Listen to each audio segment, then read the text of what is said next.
नमस्कार, मेरा नाम है अमिताभ और दृष्टि आईएएस की इस नई वीडियो में एक बार फिर से स्वागत है आपका। आज हम बात करेंगे आपदा प्रबंधन अर्थात डिजास्टर मैनेजमेंट से संबंधित। डिजास्टर मैनेजमेंट क्या होता है? सबसे पहले आपके जहन में ये सवाल उठता है, तो दरअसल ये एक संगठित प्रक्रिया होती है। एक ऐसी संगठित प्रक्रिया होती है जिसके माध्यम से हम प्राकृतिक या मानव निर्मित जो भी आपदाएं होती हैं, उनसे जनधन की कैसे बेहतर सुरक्षा हो सके, कैसे पुनर्वास की व्यवस्था हो सके, इसको हम सुनिश्चित करते हैं। आपदा प्रबंधन की अगर बात करें तो ये अपनी भूमिका विभिन्न तरीकों से निभाती है। वो आपदा के समय अपनी प्रतिक्रिया को देकर, वो सहयोग और समन्वय को अपनाकर पुनर्वास की व्यवस्था करके, साथ ही जोखिम न्यूनीकरण को कैसे किया जाए जिससे कि न सिर्फ आपदा को रोकना इसका काम होता है, बल्कि दीर्घकालिक नीतियों के माध्यम से जो आसन्न खतरे हैं उसके दिशा में भी ये हमको सचेत करती है। हाल ही में पिछले सप्ताह देखने को ये मिला कि संसद में जो आपदा प्रबंधन अधिनियम 2005 है, उसमें संशोधन के लिहाज से एक विधेयक पेश किया गया।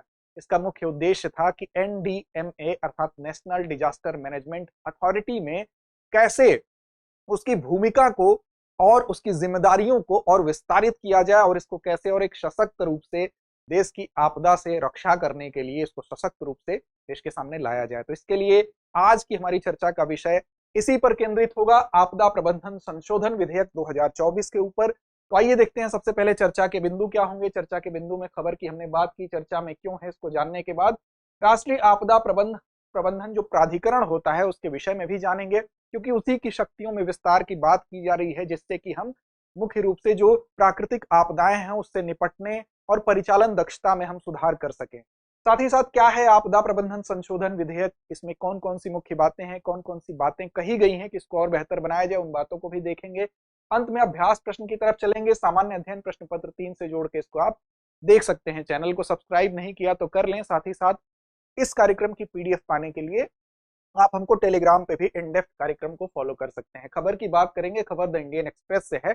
खबर क्या है? तो bill seeks to expand NDMA role, fails to strengthen its status. तो देखिए, इस खबर के आलोक में इस चर्चा को हम केंद्रित करेंगे। तो जैसा कि मैंने शुरू में ही आपको बताया कि संसद में इस विधेयक को पेश किया गया है और इसमें इसका मुख्य उद्देश्य ही है कि एनडीएमए अर्थात राष्ट्रीय आपदा प्रबंधन प्राधिकरण जो है उसकी जिम्मेदारियों को कैसे विस्तार दिया जाए, उसकी भूमिका को कैसे बढ़ाया जाए। तो इस विभिन्न प्रोविजन के माध्यम से इस जो बिल है इसको पेश करने की वजह से ही ये चर्चा में बना हुआ है। तो चर्चा में बनने का इसका कारण ये है। अब बात करते हैं सबसे पहले राष्ट्रीय आपदा प्रबंधन प्राधिकरण की, जिसकी शक्तियों और भूमिका में विस्तार की बात की जा रही है।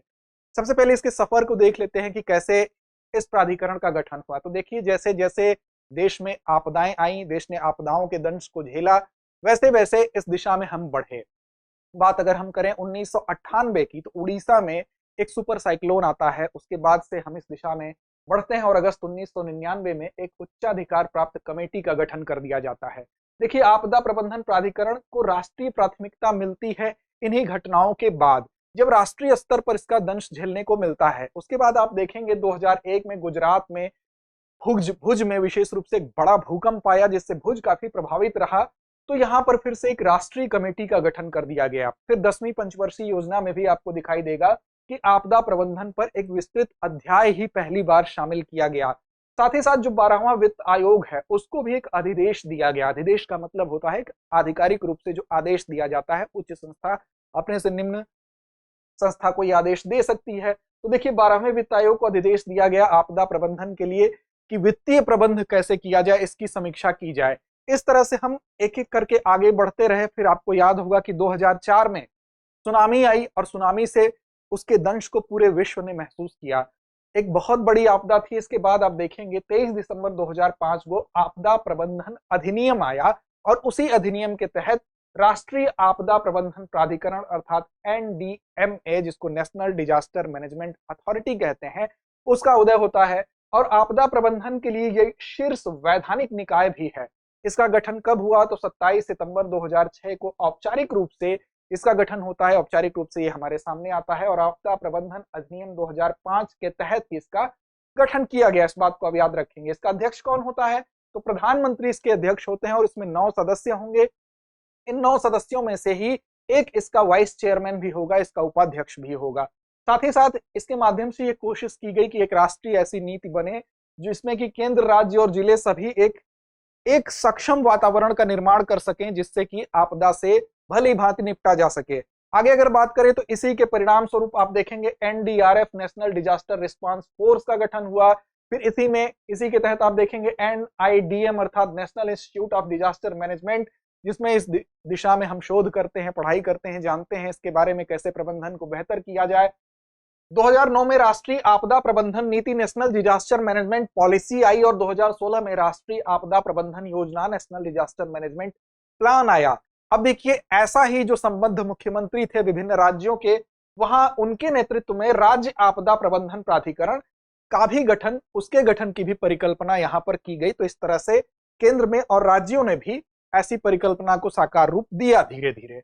अब देखिए आपदा प्रबंधन संशोधन विधेयक 2024 जिसकी बात हो रही है, जिसके माध्यम से एनडीएमए की भूमिका को बढ़ाने की बात हो रही है, उसमें क्या क्या प्रोविजन है उसको देखते हैं। तो इसका उद्देश्य क्या है? तो उद्देश्य है कि आपदा प्रबंधन अधिनियम 2005 में संशोधन किया जाए और उस संशोधन के माध्यम से जो पहली बात कही जा रही है वो क्या कही जा रही है कि शहरी आपदा प्रबंधन प्राधिकरण अर्थात अर्बन डिजास्टर मैनेजमेंट अथॉरिटीज, इसका गठन किया जाएगा। इसमें ये बात कही गई है। देखिए जो शहर होते हैं, विशेष रूप से अगर बात करें जो महानगर है, तो उनमें उनकी अपनी समस्याएं होती हैं। महानगरीय विशेष जो आवश्यकता है उसको पहचाना गया इस विधेयक में और उसको वरीयता देते हुए जो सभी राज्य हैं उनकी जो राजधानियां हैं उनको चिन्हित किया गया, उन राजधानियों को इसमें शामिल किया गया। साथ साथ जो नगर निगम वाले जो शहर हैं उनको इसके अंतर्गत रखा गया और उनके लिए शहर स्तरीय जो आपदाएं हैं उन आपदाओं को चिन्हित करते हुए नगर आयुक्त की अध्यक्षता में शहरी आपदा प्रबंधन प्राधिकरण के बारे में यहाँ पर बात कही गई है। केंद्र शासित प्रदेश दिल्ली और चंडीगढ़ को इसमें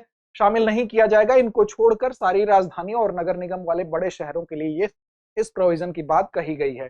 साथ ही साथ एसडीआरएफ की भी यहाँ पर बात कही गई है। अर्थात अब देखिए हर राज्य के लिए एसडीआरएफ का गठन और रखरखाव अनिवार्य बनाने का प्रस्ताव किया गया। अभी तक जो स्टेट में जो हम देखेंगे डिजास्टर रिस्पांस फोर्स है, स्टेट डिजास्टर रिस्पांस फोर्स है, वो अनिवार्य नहीं था, ऐच्छिक हम कह सकते हैं था, लेकिन यहां पर यह कहा गया है कि यह अनिवार्य होगा।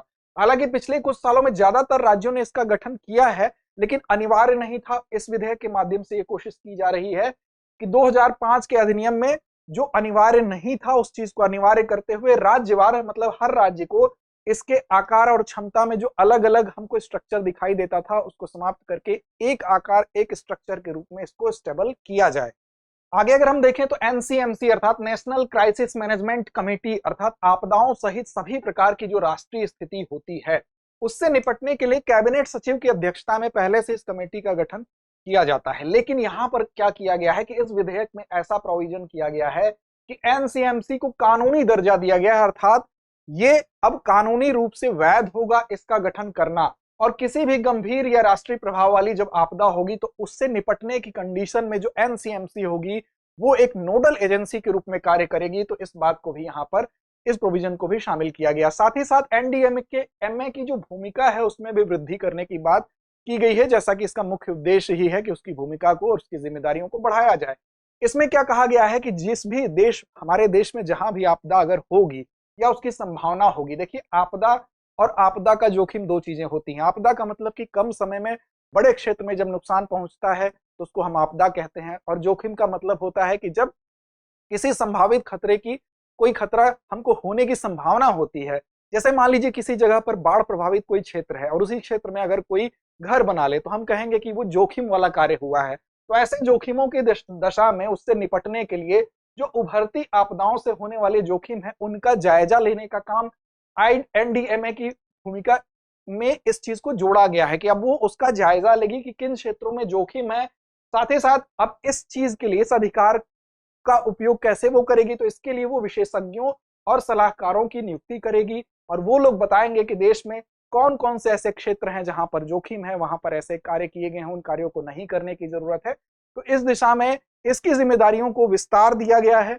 अगला अगर देखें तो आपदा डेटाबेस इसको तैयार करना होगा, अर्थात इसको एनडीएमए को एक राष्ट्रीय आपदा डेटाबेस बनाना होगा जिसमें कि पूरे देश का जो डेटा होगा वो एक जगह संग्रहित किया जाएगा, जिसमें कि आपदा का आकलन किया जाएगा कि जहां पर assessment of the disaster fund आवंटन के बारे में इसमें बातें की जाएंगी। साथ ही व्यय एक्सपेंडिचर क्या होगा, तैयारी कैसे होगी, जो शमन योजना है, जो मिटिगेशन प्लान है, ये सारी जानकारी जो है इस डेटाबेस में एक जगह होगी। और ऐसा ही प्रोविजन राज्य स्तर पर भी करने की बात इसमें इस विधेयक में कही गई है। मुआवजे की जहां तक बात है तो मुआवजे के लिए भी ये कहा गया है कि एनडीएमए क्या करेगा कि मुआवजे के लिए कुछ न्यूनतम मानक तय करेगा और इन न्यूनतम मानकों के आधार पर वो दिशा निर्देश सुझाएगा कि ऐसे दिशा निर्देश देंगे। उसके लिए मुआवजे की जो राशि होगी वो बहुत कुछ डिपेंड करेगी इस दिशा निर्देश पे कि जान माल की कितनी हानि हुई, घरों और संपत्तियों को कितना नुकसान हुआ, आजीविका का कितना नुकसान हुआ। ये सारा जायजा लेने के बाद वो सिफारिश करेगा और उस आधार पर मुआवजे तय किए जाएंगे। जो मानव निर्मित आपदाएं हैं उसको भी यहाँ पर परिभाषित किया गया और उसमें थोड़ी सी जो गफलत की कंडीशन है उसको साफ करने की यहाँ पर कोशिश की गई है। जो आपदाओं की परिभाषा है उसमें स्पष्टीकरण लाया गया है। क्या किया गया है तो देखिए, आपदाओं में मानव निर्मित आपदाएं भी होती हैं और प्राकृतिक आपदाएं भी होती हैं, लेकिन यहाँ पर यह कहा गया है कि मानव निर्मित ऐसी आपदाएं जिसमें कानून व्यवस्था से संबंधित कोई मामला होगा तो उसको इन आपदाओं में सम्मिलित नहीं किया जाएगा। सपोज दैट अगर कहीं पर दंगा हो जाता है और उसमें भारी मात्रा में कहीं पर कोई क्षति होती है, लोगों के घर जला दिए जा रहे हैं या तोड़ दिया जा रहा है, राष्ट्रीय संपत्ति को नुकसान पहुंच रहा है, तो ऐसी दशा में इसको इस आपदा में शामिल नहीं किया जाएगा, ये अलग मसला होगा। तो यहाँ पर एक स्पष्टीकरण भी देखने को मिला है। साथ ही उपाध्यक्ष की अनुपस्थिति एक मसला है। देखिए, पिछले एक दशक से इसमें जो वाइस चेयरमैन है उसकी अनुपस्थिति देखने को मिल रही है।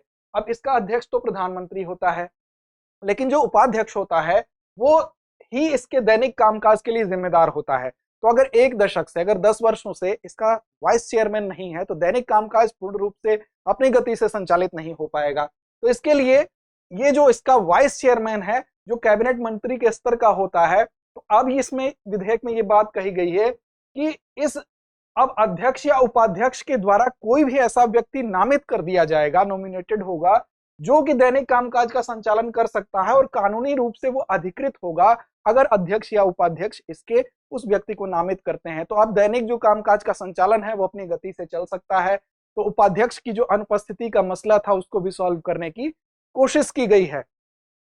अब ये सारे प्रोविजंस इसमें किए गए हैं, लेकिन अब कुछ कमियां भी हैं, उन कमियों पर भी ध्यान देने की जरूरत थी। जैसे एनडीएमए की अगर हम बात करें तो इसमें हम देखेंगे कि संस्थागत रूप से इसको कैसे और उन्नत बनाया जा सके, इस दिशा में भी सोचने की जरूरत है।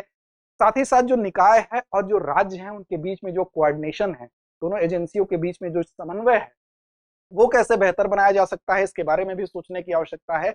और एनडीएमए को वित्तीय और मानव संसाधन के लिहाज से, ह्यूमन रिसोर्स के लिहाज से अब जब तक बहुत ज्यादा स्ट्रांग नहीं किया जाएगा तब तक उसकी प्रभावशीलता बहुत अनुकूल रूप से हमको दिखाई नहीं देगी। तो ये कुछ ऐसे पक्ष भी थे जिनके ऊपर अभी विचार करना शेष है। फिलहाल आगे देखते हैं कि यह अधिनियम का रूप लेता है कि नहीं। उससे पहले आपके लिए आज एक अभ्यास प्रश्न है जिसका जवाब आप कमेंट बॉक्स में देंगे। भारत में राष्ट्रीय आपदा प्रबंधन प्राधिकरण का अध्यक्ष कौन होता है? आपके सामने ऑप्शन है प्रधानमंत्री, गृह मंत्री, रक्षा मंत्री, राष्ट्रीय सुरक्षा सलाहकार। अब इसमें से सही जवाब हमें उम्मीद है कि आप जरूर देंगे। तो लड़ते रहें, अपने लक्ष्य की ओर बढ़ते रहें। डियर व्यूअर्स, अपने एग्जाम की तैयारी को और बेहतर करने के लिए हमारे चैनल को लाइक, शेयर और सब्सक्राइब करना न भूलें।